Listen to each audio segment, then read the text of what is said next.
politically active pops, a dynamic cabinet of advisors, a variety of government types to choose from, and a revitalized system of power between the crown and the estates.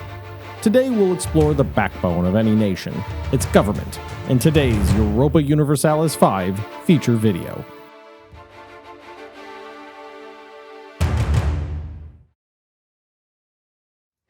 In EU5, your government defines how you rule. You play as the Crown, which is an abstract term for the group or individual managing a nation, no matter your government's form.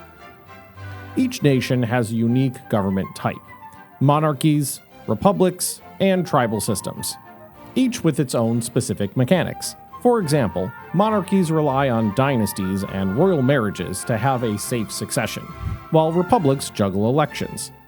A nation's government can change and evolve as time progresses, but you will always be in the driver's seat. Otherwise, it's game over. When it comes down to governance, one of the core systems you'll be interacting with is our character system. Characters in EU5 are representatives of various parts of your population. For example, if you are playing as a monarchy, you'll have a dynasty of characters who are all tied to the crown. Some of them may be your rulers, others could be generals and admirals, others still could simply be pawns for your geopolitical machinations as you fight to secure your place in the world through royal marriages. However, the core mechanic in which you'll utilize characters the most is the cabinet. Your cabinet in EU5 is a team of advisors, nobles, diplomats, generals, or simply scholars, appointed to manage key tasks for you. You can assign an advisor to push societal values, to reduce unrest, or to affect other key aspects of gameplay. There are dozens of tasks you can assign them to do. Each advisor will have a unique set of abilities and attributes that will influence the efficiency of the task at hand. And when it comes to a cabinet action, each task has one specific ability it relies most upon. An example of a key task for your cabinet to perform is coring. Making newly conquered territories or diplomatic gains a core part of your nation in EU5 is handled very differently than in EU4. Instead of spending accrued points on integration, coring happens naturally over a longer period of time. However, this can be sped up by having a character with a strong martial bonus assigned to integrate that province. Another key mechanic that can be influenced by your cabinet is control. Simply put, control is how much power you, the crown, can exert in a location. Early in the game, control is primarily proximity-based, and locations closer to your capital will have a higher control. Higher levels of control will increase the amount of taxes that you can collect, levies that you can raise, the speed that your pops will promote, and the speed that they assimilate and convert. You can increase the control in an entire province by assigning a cabinet member to increase control there. Your characters are not only loyal to the crown though. The majority of your characters and your various pops will also belong to political estates. Estates are the social pillars of your nation. Most commonly, these are going to be the nobility, clergy, burghers, and commoners. In some cases, there are other unique estates, like the dhimmi in Muslim countries.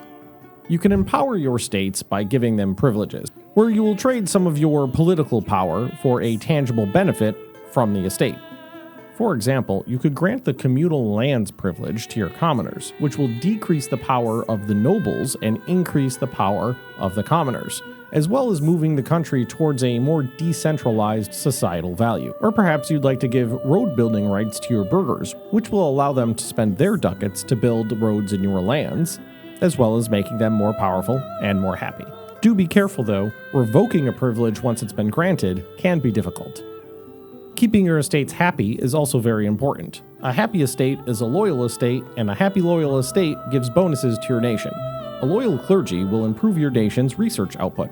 The balance of power between the crown and the estates, their happiness and their privileges, is a key part of governance in Europa Universalis V. You may have noticed we talked about societal values just now. Societal values will be returning to EU5 from previous EU titles. These sliders represent opposing ideals and where your nation sits on the slider. This will have a direct mechanical impact on your nation.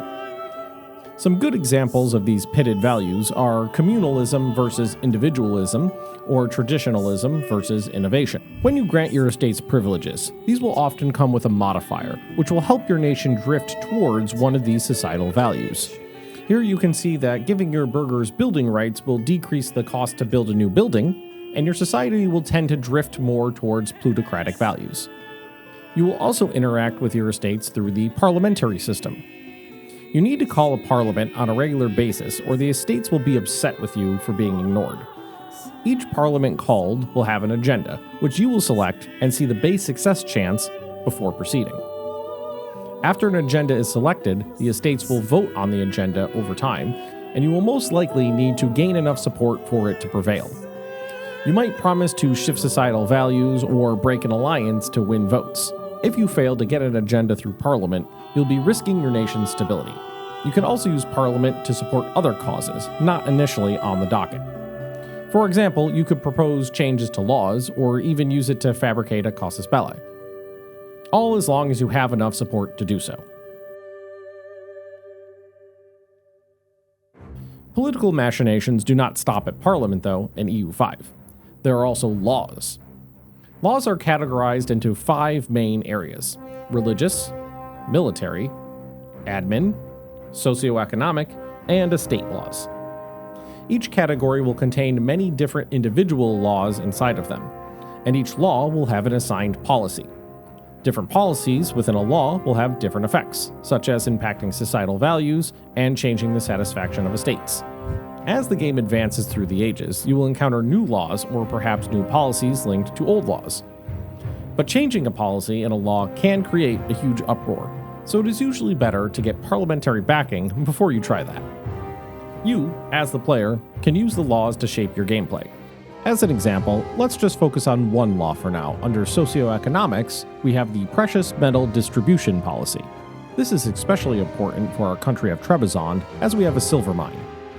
We could ban the exports, which bans the export of gold and silver, decreases the output of gold and silver, but increases the income we have from minting.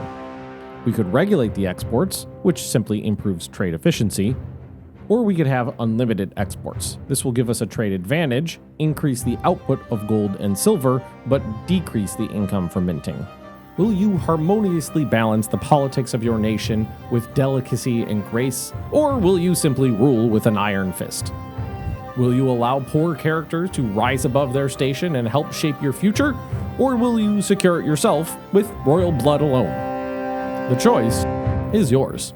You can pre-order your copy of EU5 today, and if you want to read more about politics in Europa Universalis, check out the accompanying dev diary linked below.